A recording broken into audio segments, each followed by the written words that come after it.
Hi friends, പുതിയൊരു വീഡിയോയിലേക്ക് സ്വാഗതം. അങ്ങനെ വിക്രവും വേദയും അവിടെ എല്ലാവരും കൂടെ ഉത്സവവും പാട്ടും ഡാൻസൊക്കെ കഴിഞ്ഞതിന് ശേഷം സന്തോഷിനെയും ശ്രീലക്ഷ്മിനെയും കാറിൽ യാത്ര അയക്കാട്ടോ. അവര് പോയി കഴിഞ്ഞാല് പള്ളിയിലച്ചൻ പറയും, കർത്താവ് കൂട്ടിമുട്ടിച്ചതാ, അത് പിരിക്കാൻ ആരെങ്കിലും ശ്രമിച്ച കർത്താവ് അത് യോജിപ്പിക്കാൻ ശ്രമിക്കും, അതിനുള്ള ആളെ അവൻ കണ്ടെത്തും. വിക്രമിനെ തൊട്ടിട്ട് പറയും, നീയാണ് അതിന് നിയോഗിക്കപ്പെട്ടവൻ, നിന്നെ അതിന് പ്രോത്സാഹിപ്പിച്ചത് ഇവളും. ഈ മലമുകളിലേക്ക് ഇവർ വന്നത് അവർ പോലും അറിയാതെ അവരുടെ ലക്ഷ്യം പൂർത്തിയാക്കാനാണ്. ഇന്നാ ലക്ഷ്യം പൂർത്തിയായി, നാളെ ഇവരെ തിരിച്ചു മടങ്ങാണ്. നമ്മളെല്ലാവരോടും യാത്ര പറഞ്ഞേ. അപ്പോ വിക്രം പറയും, ഞങ്ങൾ ഇനിയും വരും. അച്ഛൻ പറഞ്ഞ പോലെ ഇങ്ങനൊരു ലക്ഷ്യം പൂർത്തിയാക്കാൻ കർത്താവിനെ നിയോഗിക്കപ്പെടുത്തിയപ്പോ ദൈവം എനിക്കൊരു പ്രതിഫലം തന്നു. ഞങ്ങളുടെ അനിയൻകുട്ടന്റെ ഓർമ്മ, ഞങ്ങളുടെ ഇനിയുള്ള ജീവിതത്തിന്റെ ദൈവത്തിന്റെ സമ്മാനം, അത് ഫലപ്രദമായി ഉപയോഗിക്കാൻ കൂടി വേണ്ടിയാ ഞങ്ങൾ പോണത്. ചെയ്യാനുള്ളതെല്ലാം ചെയ്തു കഴിഞ്ഞാൽ ഞങ്ങൾ ഒരിക്കൽ കൂടെ തിരിച്ചു വരും നിങ്ങളെല്ലാവരെയും കാണാൻ. നിങ്ങളുടെ എല്ലാവരുടെയും അനുഗ്രഹം ഉണ്ടാവണം. അങ്ങനെ വർഗീസിനോടും മേരിയോടും അങ്ങനെ കൂടി നിൽക്കുന്ന എല്ലാവരോടും ആയിട്ട് പറയണേ, ഞങ്ങൾ പോയിട്ട് വരാം. പിന്നെ അച്ചായ, ആ കീ ഒന്ന് തരുമോ? അനിയൻകുട്ടൻ വീട്ടിലാക്കിയിട്ട് ഞങ്ങൾക്ക് ഒരിടം വരെ പോവാനുണ്ട്. അപ്പൊ അതിനെന്താ എന്ന് പറഞ്ഞ് വണ്ടിയുടെ കീ വിക്രമിന് കൊടുക്കും. അങ്ങനെ എല്ലാവരോടും യാത്ര പറഞ്ഞിട്ട് അവരവിടുന്ന് പോവാട്ടോ. അച്ഛനും വർഗീസും എല്ലാവരും ഇങ്ങനെ അവരെ നോക്കി നിൽക്കണേ. അങ്ങനെ അതിനുശേഷം പിന്നീട് കാണിക്കുന്നത് അനിയൻകുട്ടനെ വീട്ടിലാക്കിയിട്ട് വിക്രമും വേദയും വേറൊരു മലമുകളുടെ മുകളിൽ ചെന്നിരിക്കുകയാണ്. വിക്രം ഇങ്ങനെ വേദയുടെ മടിയിൽ കിടക്കുക കേട്ടോ. വേദയ്ക്കും എന്തേപ്പം ഇങ്ങോട്ട് വരണം എന്ന് തോന്നാൻ വിക്രം പറയും, ജീവിതത്തിലെ ഏറ്റവും വലിയ തീരുമാനങ്ങൾ എടുത്തത് ഇവിടെ വെച്ചായിരുന്നില്ല. പോകുന്നതിന് മുമ്പ് ഗന്ധർവനോടൊരു യാത്ര പറഞ്ഞിട്ട് പോവാന്ന് കരുതി. ജീവിതത്തിലെ ചെയ്യാനുള്ള വലിയൊരു കാര്യം ചെയ്തു എന്നൊരു തോന്നലുണ്ട്. നമ്മൾ കാരണം തകർന്നു പോയൊരു ജീവിതം കൂട്ടിക്കെട്ടി കൊടുക്കാൻ കഴിഞ്ഞില്ലേ? വേദ പറയും, ശരിയാ വിക്രം, അതോർക്കുമ്പോ എനിക്ക് മനസ്സിനൊരു സമാധാനമുണ്ട്. അപ്പൊ വിക്രം പറയും, നമ്മുടെ ഫൈറ്റ് തുടങ്ങുന്നത് ഇനിയാണേ. അപ്പൊ വേദയ്ക്ക് മനസ്സിലാവാത്ത പോലെ നിൽക്കാട്ടോ. വിക്രം അവിടെ എഴുന്നേറ്റിരുന്നിട്ട് പറയും, നാളെ രാവിലെ തന്നെ നമുക്ക് തിരിച്ചു പോകണം. ഒരുപാട് കണക്കുകൾ തീർക്കാനുണ്ട്. എന്റെ അച്ഛനോട് ചെയ്തതിനും വരുണിനെ കൊന്നതിനും പുളിക്കലിനെ കൊന്നേ തെളിവില്ലാതാക്കിയതിന് കുറച്ചു കാലത്തേക്കെങ്കിലും അനിയൻകുട്ടനെ ഇങ്ങനെ ആക്കിയതിന്. അപ്പോ വേദ പറയും, മനുഷ്യർക്ക് ഇത്രയും ക്രൂരരാവാൻ കഴിയുന്നേ ഞാൻ വിചാരിച്ചില്ല വിക്രം. കമ്പനിയുടെ ഉടമസ്ഥാവകാശോ ഓഹരികളോ ഒന്നും എനിക്ക് മാത്രം വേണമെന്ന് ഞാൻ വിചാരിച്ചിട്ടേ ഇല്ല. എന്തിന് അച്ചാച്ചൻ അങ്ങനെ ഒരു വില്ല് എഴുതി വെച്ചത് ഞാൻ കാര്യമായിട്ട് കണ്ടിട്ട് പോലും ഉണ്ടായിരുന്നില്ല. പക്ഷേ ഇനി ഞാൻ അതാർക്കും വിട്ടുകൊടുക്കാൻ തയ്യാറല്ല. എനിക്കും ദീപ്തിക്കും മാത്രമായിരിക്കും അതിന്റെ അവകാശം. ഒരിക്കൽ വെല്ലുവിളിച്ചതുപോലെ അതിന്റെ MD സ്ഥാനത്ത് വിക്രം കയറിയിരിക്കും. വിക്രം പറയും, നമുക്ക് അങ്ങനെ ഒരു ജീവിതം വേണ്ടടോ. ഈ സ്ഥലത്ത് നമ്മൾ എത്രത്തോളം സന്തോഷത്തിലാണ് ജീവിച്ചത്, ഇങ്ങനൊരു ജീവിതം പോരെ നമുക്ക്. കൂട്ടത്തില് അച്ഛനും അമ്മയും ഉണ്ടാവണമെന്ന് ഒരാഗ്രഹമുണ്ട്.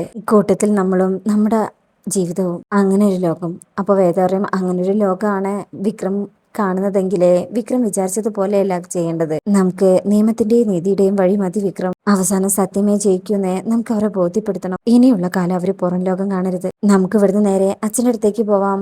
കാര്യങ്ങളൊക്കെ പറഞ്ഞു ബോധ്യാക്കി അനിയൻകുട്ടന്റെ മൊഴി നൽകി അവിടുന്ന് നേരിട്ട് കോടതിയിൽ ഹാജരാവണം. ഇനിയുള്ള കാലം സമാധാനത്തോടെ നമുക്ക് ജീവിക്കണം.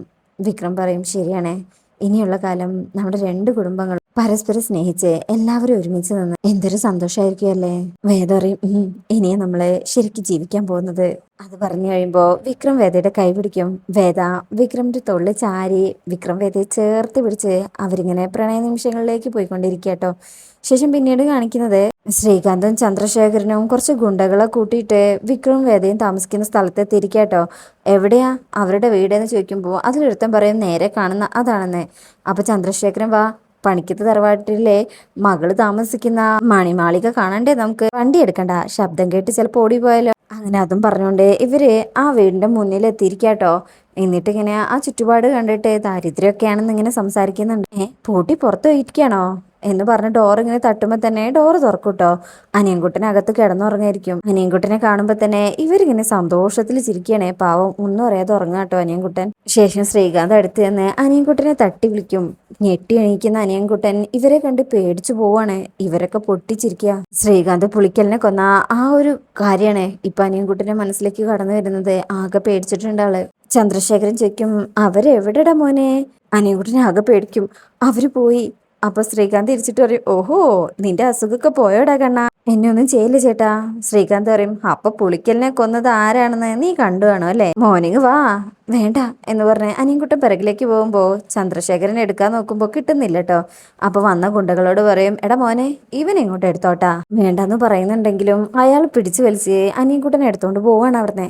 അങ്ങനെ അവിടെ അത് സംഭവിക്കുന്ന സമയത്ത് വിക്രം വേദ ഇതൊന്നും അറിയുന്നില്ല. അവരാ തോട്ടത്തിലൂടെ ഒക്കെ ഇങ്ങനെ നടക്കുക. വേദ പറയും, എനിക്കിപ്പോ നല്ല സമാധാനം തോന്നുന്നു. വിക്രം പറയും, ജീവിതത്തിന് ലക്ഷ്യവും ബോധമൊക്കെ ഉണ്ടായത് ഇപ്പോഴല്ലേ, അതുകൊണ്ടാ. അപ്പൊ വേദ പറയും ഒരിക്കൽ വിക്രം മാറുമെന്ന് എനിക്ക് പ്രതീക്ഷയുണ്ടായിരുന്നു, പക്ഷെ അത് ഇത്ര വേഗമാവുമെന്ന് ഞാൻ കരുതിയില്ല. വിക്രം പറയും അതിന്റെ ക്രെഡിറ്റ് ഒരാൾക്ക് മാത്രമേ ഉള്ളൂ. വേദ പറയും അതങ്ങനെ അഭിനന്ദനത്തില് ഒതുക്കാന്ന് കരുതണ്ട. വിക്രം പറയണ ഭവതി എന്തു പറയുന്നു അതനുസരിക്കാൻ ഈ വിനയദാസൻ റെഡി. വേദ പറയും അത്രയ്ക്ക് വേണ്ട, വിക്രം എന്ന എക്സ് ഗുണ്ടയ്ക്ക് അത് ചേരില്ല. വിക്രം പറയും എന്നാ പിന്നെ പറഞ്ഞു തൊലച്ചൂടെ, എന്താന്ന് വെച്ചാ അങ്ങ് തന്നേക്കാം പോരെ. അപ്പൊ വേദ പറയും അയ്യടാ നടക്കങ്ങോട്ട്. അങ്ങനെ ഇവര് വരുന്ന സമയത്ത് വീട്ടിലെത്താട്ടോ. പെട്ടെന്ന് ഡോറ് തുറന്നു കാണുമ്പോ ഇതാരാ ഡോറ് തുറന്നത്? വേദ പറയും അതെ പുറത്തുനിന്ന് അടച്ചതായിരുന്നല്ലോ. ഇനി അനിയൻകുട്ടൻ എഴുന്നേറ്റ് പിൻവാതിൽ വഴി പുറത്തേക്ക് വന്ന് കാണും. അനിയൻകുട്ടനകത്ത് കട്ടിലിന്റെ ഒരു മൂലയിൽ പേടിച്ച് നിൽപ്പുണ്ട് കേട്ടോ, ഒന്നും ചെയ്തിട്ടില്ല ഭാഗ്യം. വിക്രം പറയും അതിന് മണി 5 ആയുള്ളൂ അനിയൻകുട്ടാ. അനിയൻകുട്ടൻ ഇങ്ങനെ കണ്ണോണ്ട് കാണിക്കുന്നുണ്ട് അവിടെ ഒരുണ്ടെന്ന്. വിക്രം തിരിഞ്ഞു നോക്കുമ്പോൾ ആരെയും കാണുന്നില്ല കേട്ടോ. എന്താടാ, എന്താ നിനക്ക് പറ്റിയത്? വേദയും വന്ന് ചോദിക്കും.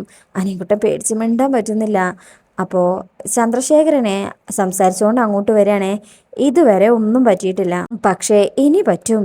വേദയും പെട്ടെന്ന് അത് കണ്ട് ഞെട്ടിപ്പോകുന്നുണ്ട്. കൂടെ ശ്രീകാന്തും പുറത്തേക്ക് ഇറങ്ങി വരികയാണ്. അങ്ങനെ ഓരോരുത്തരായിട്ട് ഗുണ്ടകൾ വീടിന്റെ 4 ഭാഗത്തുനിന്ന് ഓടി വരും. വിക്രവും വേദയും പെട്ടെന്ന് ഇവരെ കണ്ട് ഞെട്ടിപ്പോകുന്നുണ്ട്. ഇനി ബലം പ്രയോഗിക്കാൻ നിൽക്കണ്ട വിക്രം, നമുക്ക് പോകാം. ശ്രീകാന്ത് പറയാട്ടോ. അതെ, ഗുണ്ടകളോട് പറയും നിങ്ങൾ വണ്ടി എടുത്തോ, ഭാര്യയും ഭർത്താവും കൂട്ടുകാരനും കയറിക്കോ. ഈ സമയം 2 ഗുണ്ടകളെ വണ്ടി എടുക്കാനായിട്ട് അവിടുന്ന് പോവാം. എന്നാ പിന്നെ പോവല്ലേ പെങ്ങളെ എന്ന് പറഞ്ഞ വേദയുടെ അടുത്തേക്ക് ശ്രീകാന്ത് വരാൻ നിൽക്കുമ്പോഴേക്കും വിക്രം ഒരൊറ്റ ചവിട്ട് കൊടുക്കും. ആ ഒറ്റ ചവിട്ടിൽ തന്നെ ശ്രീകാന്ത് ഉരുണ്ട് പുറത്തേക്ക് വീഴാട്ടോ. പെട്ടെന്ന് എല്ലാവരും അത് ശ്രദ്ധിക്കുമ്പോഴേക്കും വിക്രം ബെഡിന്റെ താഴെ ഒരു കത്തി വെച്ചിട്ടുണ്ടായിരുന്നു. ആ ബെഡൊക്കെ പൊന്തിച്ച് കത്തിയൊക്കെ എടുത്ത് പെട്ടെന്ന് തന്നെ ചന്ദ്രശേഖരനെ പിടിച്ചൊരിച്ച് കഴുത്തിനങ്ങ് വെക്കുകയാണ്. ഇത് കാണുമ്പോൾ എല്ലാവരും പേടിച്ചു പോകും. ഡാ എന്ന് പറഞ്ഞ ശ്രീകാന്ത് എഴുന്നേൽക്കുമ്പോൾ ഈ കാഴ്ച കണ്ട് പേടിച്ചു പോവും.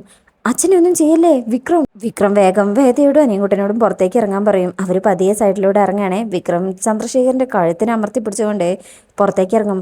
വിക്രം അച്ഛനൊന്നും ചെയ്യരുത് എന്ന് പേടിച്ചുകൊണ്ട് ശ്രീകാന്ത് പറയുന്നുണ്ട്. മാറിപ്പോടാ, ഒറ്റെണ്ണം അനങ്ങി പോവരുത്, അനങ്ങിയാൽ ഇയാളുടെ പണി ഞാൻ തീർക്കും. മാറടാ. ശ്രീകാന്തിനൊന്നും ചെയ്യാൻ പറ്റുന്നില്ല, പേടിച്ച് നിൽക്കണേ. വിക്രം പറയും വേദ അനിയൻകുട്ടാ ഓട്. വിക്രം എന്ന് വിളിച്ച് വേദ ആകെ പാനിക്കായി നിൽക്കുകയാണ്, ഒന്നും ചെയ്യാൻ പറ്റുന്നില്ല. വേദയുടെ വീണ്ടും വീണ്ടും പറയുമ്പോൾ വേദ അനിയൻകുട്ടൻ്റെ കൈ പിടിച്ച് ഓടാൻ തുടങ്ങുമ്പോൾ തന്നെ ആ ഗുണ്ട വന്നിട്ട് അവരെ തടയുമ്പോൾ വിക്രം പറയും ദേ ഒരൊറ്റെണ്ണം അനങ്ങി പോവരുത്, അനങ്ങിയാൽ എന്ന് പറഞ്ഞ് കത്തി ഒന്നുകൂടെ അമർത്തുമ്പോൾ അവർ പിന്നൊന്നും ചെയ്യുന്നില്ല. അങ്ങനെ വേദ അനിയൻകുട്ടൻ്റെ കൈ പിടിച്ച് അവിടെ നിന്ന് ഓടിപ്പോവാണ്. അങ്ങനെ ആ ചന്ദ്രശേഖരനെ ആ വീടിൻ്റെ മുന്നിൽ നിന്ന് കുറച്ച് 2 അടി താഴേക്ക് നടത്തിക്കേട്ടോ, കത്തി പിടിച്ചുകൊണ്ട്. ഇവന്മാരെല്ലാവരും ഒന്നും ചെയ്യരുതെന്ന് പറഞ്ഞിട്ട് കൂടെ തന്നെ വരുന്നുണ്ട്. അങ്ങനെ ഓടാനുള്ളൊരു പരുവായി കഴിയുമ്പോൾ വിക്രം ചന്ദ്രശേഖരൻ ഒരൊറ്റ ചവിട്ട് എടുത്തിട്ട് അവിടെ നിന്ന് ഓടിപ്പോവാട്ടോ. ഗുണ്ടകളെ വിക്രമിൻ്റെ പിന്നാലെ ഓടുമ്പോൾ ചന്ദ്രശേഖരൻ പറയും പിടിക്കാവളെ. അങ്ങനെ ശ്രീകാന്തും ചന്ദ്രശേഖരനും വേദ ഓടിയ വഴിക്ക് പോവാട്ടോ. അങ്ങനെ ഈ ഗുണ്ടകളാണെങ്കിൽ ആ തോട്ടത്തിൽ മൊത്തം വിക്രമിനെ അന്വേഷിച്ച് നടപ്പുണ്ട്. വേദയും അനിയൻകുട്ടനും കൂടെ ഇരുട്ടത്തൂടെ ഒരു ഇടവഴിയിലൂടെ ഇങ്ങനെ ഓടുന്നിടത്താട്ടോ ഈ ഭാഗം കഴിയുന്നത്. അപ്പോൾ ഇങ്ങനെയൊക്കെയാണ് ഈ ഭാഗത്തുള്ളത്. ഇന്നത്തെ റിവ്യൂ ഇഷ്ടപ്പെട്ടിട്ടുണ്ടെങ്കിൽ ചാനൽ എല്ലാവരും ഒന്ന് ലൈക്ക് ചെയ്യുക, സബ്സ്ക്രൈബ് ചെയ്യുക, സപ്പോർട്ട് ചെയ്യുക. താങ്ക്